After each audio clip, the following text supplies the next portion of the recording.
In Yemen, a frail truce between the Iran-backed Houthi movement and the Saudi-led coalition will be tested, as UN observers are set to arrive on the front lines of the country's critical port city of Hodeidah.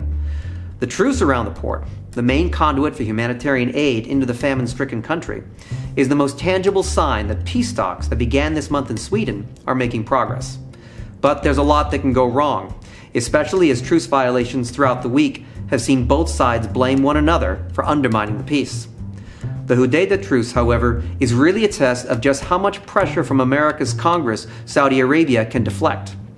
The new Congress, due to start its 116th session next week, will begin talking Saudi Arabia and its war in Yemen almost immediately, and the humanitarian situation is no small part of the discussion. Should the truce fall apart, so too will the peace talks. And if the peace talks collapse, Congress may take more strident measures against Saudi Arabia, especially in arms sales.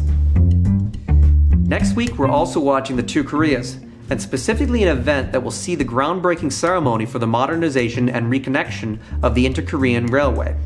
After America agreed to waive sanctions for the event, the ceremony is a test of the progress made throughout 2018 on the status of North Korea, as Pyongyang and Seoul have spent much of this year steadily working towards a settlement on the divided peninsula. But as 2019 begins, there's still plenty to overcome, including the status of progress on North Korea's nuclear program. After 2 years of delays, the Democratic Republic of Congo's election wait will last just a little bit more. On December 20th, the country's Electoral Commission announced the delay to the December 23rd contest, citing a fire which destroyed electronic voting machines and other problems. The polls are now slated for next week on December 30th. Tensions are high in the Central African giant, and election-related violence has already claimed many victims.